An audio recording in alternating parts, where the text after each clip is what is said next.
চন্দ্রনাথ রথ খুন। এখন প্রশ্ন হচ্ছে, এই তরতাজা যুবককে মরতে কেন হলো? স্রেফ রাজনৈতিক প্রতিহিংসা, নাকি এর পিছনে আরো কোনো বড় ষড়যন্ত্র রয়েছে? আর এই ক্ষেত্রেই রাজ্যের বিরোধী দলনেতার ভূমিকায় দায়িত্ব পালন করা শুভেন্দু অধিকারী বলছেন যে তাকে মাসুল দিতে হয়েছে ভবানীপুরে জিতে যাওয়ার জন্য। ভবানীপুরে জিতেছেন বলেই নাকি চন্দ্রনাথ রথকে খুন হতে হয়েছে। কি বলতে চাইলেন তিনি?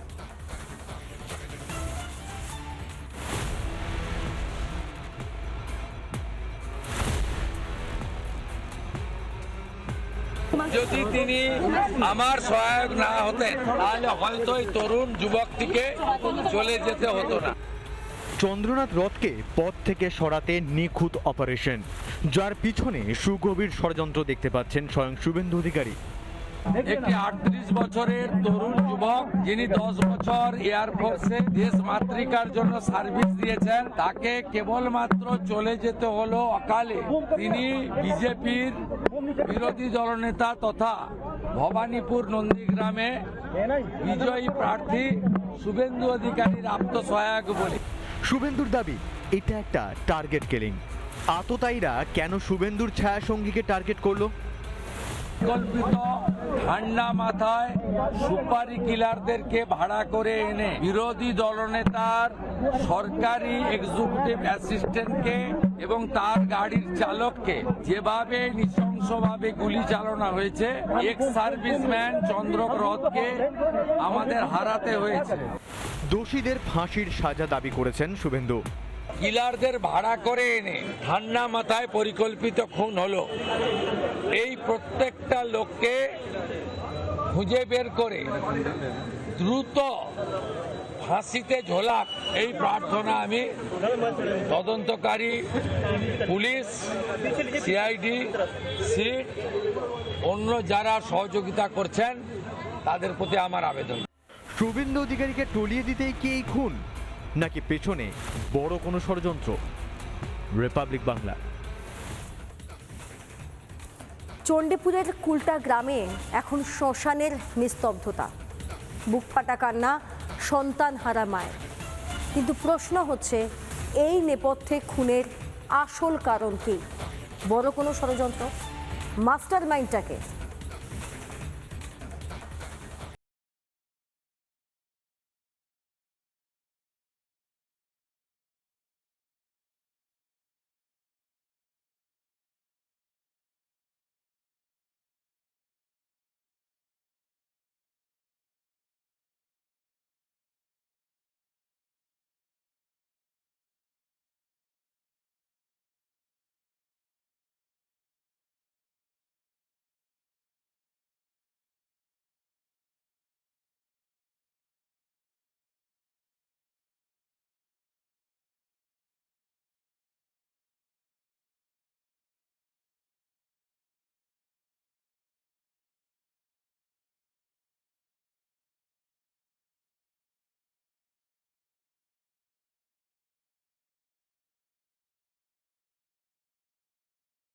রথকে প্রতিশোধ নিল মামা ছেলে ভারতীয় জনতা পার্টি করতো।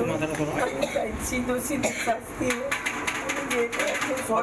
মা, আমি চাইবো না যে কোনো দোষীর ফাঁসি হোক, তবে যাবতীয় কারাদণ্ড হোক। আমি সরকার যে আসবে তার কাছে চাইবো যে দোষীরা শাস্তি পায়। তিনি তার বাড়ি থেকে শেষ বেরিয়ে যান গতকাল, অর্থাৎ বাড়িতে পরিবারের সাথে খাওয়া দাওয়া করে শেষবারের মতো তিনি বেরিয়ে গিয়েছিলেন। তখন তিনি বুঝতেন না যে সেটাই তার বাড়িতে শেষ আশা। তারপর যখন তিনি মধ্যমগ্রামে যান, মধ্যমগ্রাম থেকে ফেরার পথে তাকে লক্ষ্য করে দুষ্কৃতীরা গুলি চালায়। সন্তানকে হারিয়ে বারবার হাসিরানী রথের মনে পড়ছে একটা হুমকির কথা। 4 তারিখ 12টার পরে কোন জল্লাদের কত ক্ষমতা আর কার দিল্লির বাবা কাকে বাঁচাতে আসে আমি 4 তারিখ দেখব। সন্তানহারা মায়ের গলায় ঝরে পড়ছে একরাশ ক্ষোভ। গরম গরম বক্তব্য রেখেছিল শাসক দল যারা ছিল, যে 4 তারিখের পরে কোনো দিল্লির বাবাও রক্ষা করতে পারবে না। তার পরিণতি হিসাবে আমার ছেলেকে আজকে জীবন বলে দিতে হবে। ভবানীপুর, চণ্ডীপুর, নন্দীগ্রাম সহ অনেকগুলো বিধানসভার দায়িত্বে ছিল আমার ছেলে। নিহত চন্দ্রনাথের বাড়িতে যান চণ্ডীপুরের বিজেপি বিধায়ক। এদের মনে যে ক্ষোভ ফুঁসছে ভেতরে, সেটার বহিঃপ্রকাশ হয়তো হচ্ছে না। আমরা সেগুলো সংযত করে রেখেছি। মন্ত্রিসভা গঠন আছে 9 তারিখ। এই জন্য আমরা চাইছি না আমাদের উল্টে কোনো কালো দাগ লাগুক এবং আমাদের কোনো পার্টির বা আমাদের এই মন্ত্রিত্ব যে বিজেপি সরকার হবে তাতে কোনো প্রভাব পড়ুক। চন্দ্রনাথকে খুনের ধরনই পরিষ্কার, সুপরিকল্পিতভাবে খুন। আটঘাট বেঁধেই চালানো হয় গুলি। তাহলে গোটা ঘটনার মাস্টারমাইন্ড কে? হেরে গিয়ে কি দিকবিদিক জ্ঞান শূন্য তৃণমূল? রিপাবলিক বাংলা, চণ্ডীপুর। চন্দ্রনাথ রথের পোস্টমর্টেম রিপোর্টে সাংঘাতিক তথ্য উঠে আসছে বলে সূত্র মারফত খবর। রিপোর্ট বলছে যে একের পর এক গুলিতে শরীরের অঙ্গ প্রত্যঙ্গ A4 O4 হয়ে যায়। প্রচুর পরিমাণ রক্তক্ষরণ হয়, যার ফলে শরীরের অঙ্গ প্রত্যঙ্গ অকেজো হয়ে যায়, কাজ করতে পারে না, ফলত মৃত্যু। কিন্তু এই গোটা ঘটনার মূল মাথাটিকে সেটা জানতে ইতিমধ্যে তদন্তকারী দল সেট গঠন করেছে।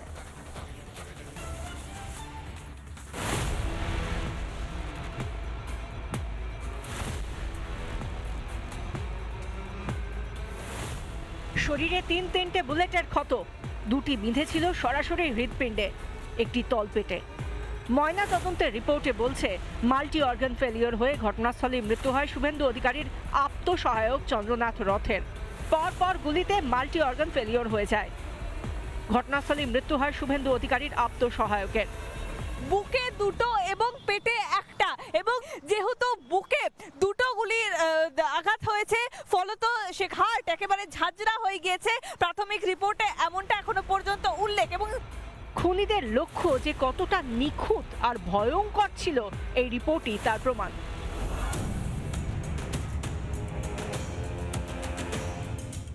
কারা চালাচ্ছে এই অবিরাম অশান্তির খেলা?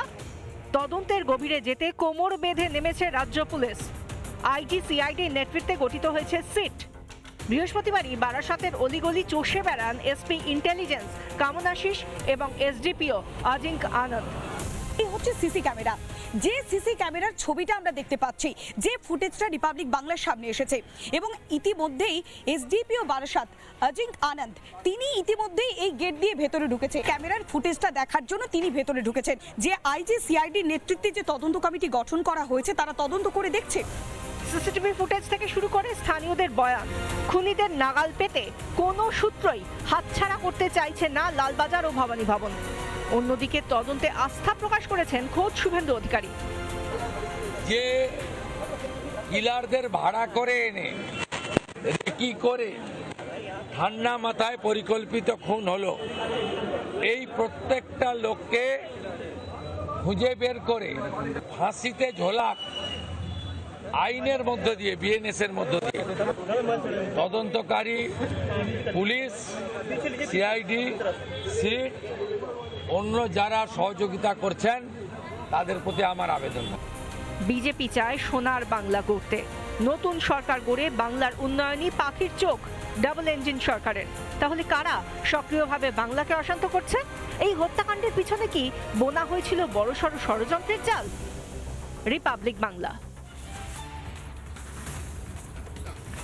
চন্দ্রনাথ রথের শেষ জীবনের সাক্ষী একমাত্র শঙ্কর ঘোষ। কেন বলছি? ওই শেষ মুহূর্তে শঙ্কর ঘোষের সঙ্গে কথা হচ্ছিল চন্দ্রনাথ রথের। তিনি বলছিলেন যে 8 এবং 9 তারিখের যে কর্মসূচি রয়েছে সেই বিষয়তেই মূলত কথা হচ্ছিল। হঠাৎই গলার স্বর নেমে আসে চন্দ্রনাথ রথের, কিছু বুঝতে পারছিলেন না তিনি। তারপরেই এই হাড় হিমকরা কাণ্ডের কথা প্রকাশ্যে আসে। কি জানাচ্ছেন শঙ্কর ঘোষ, আপনাদেরকে শোনাবো আমরা।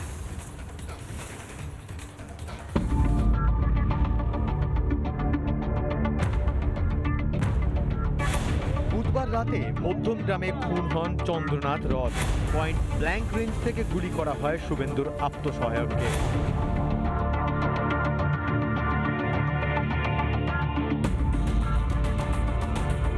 গুলিবিদ্ধ হওয়ার ঠিক আগের মুহূর্তে ফোনে ব্যস্ত ছিলেন চন্দ্রনাথ। ফোনের ওপারে ছিলেন শিলিগুড়ির বিধায়ক শঙ্কর ঘোষ। রিপাবলিক বাংলাকে জানালেন সেই ভয়ঙ্কর মুহূর্তের কথা। সেই সময়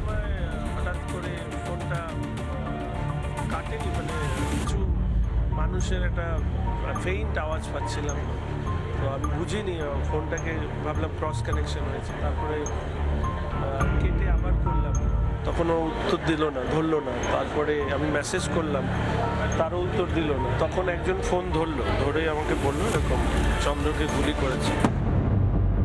ফোনে থাকাকালীন গুলির শব্দ শুনেছিলেন বিধায়ক।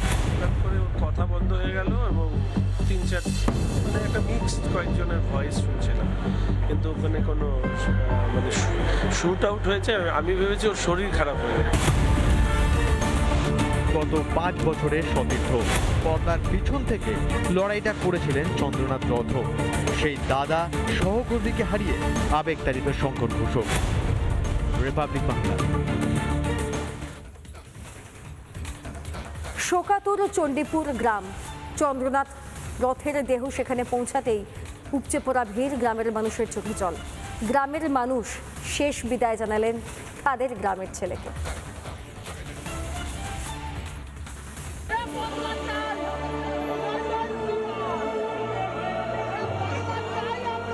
বৃহস্পতিবার সন্ধে অন্ধকার নামার আগেই শোকের ছায়া চণ্ডীপুরে। চন্দ্রনাথের নিথর দেহ পৌঁছল গ্রামে। বাড়ির চারপাশে তখন তিল ধারণের জায়গা নেই। প্রতিবেশী থেকে শুরু করে সাধারণ গ্রামবাসী প্রিয় মানুষটিকে শেষবার দেখতে ভিড় 8 থেকে 80। বাড়ির প্রিয় সদস্যকে চিরদিনের মতো হারিয়ে কান্নায় ভেঙে পড়েছেন পরিজনরাও।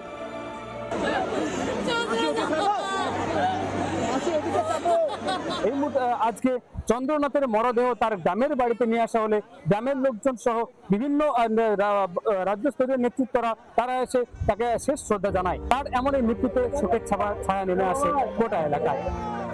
বাড়ির উঠোনেই তৈরি করা হয় এক অস্থায়ী মঞ্চ। সেখানেই শেষ শয্যায় শায়িত করা হয় চন্দ্রনাথ রথকে। নিথর চন্দ্রনাথকে দেখে আবেগ ধরে রাখতে পারেননি গ্রামবাসীরা। শুভেন্দু অধিকারীর ডানহাত ছিলেন এই চন্দ্রনাথ। শেষ শ্রদ্ধা জানাতে তার বাড়ি যান বিজেপির বহু নেতা। দলীয় পতাকায় মুড়ে দেওয়া হয় মরদেহ। শ্রদ্ধার পালা শেষ হতেই শুরু হয় শেষ যাত্রা। চোখের জলে গ্রামবাসী ও দলীয় সতীর্থরা বিদায় জানালেন চণ্ডীপুরের এই লড়াকু যুবককে। এবং কঠিন থেকে কঠোর শাস্তি চাই।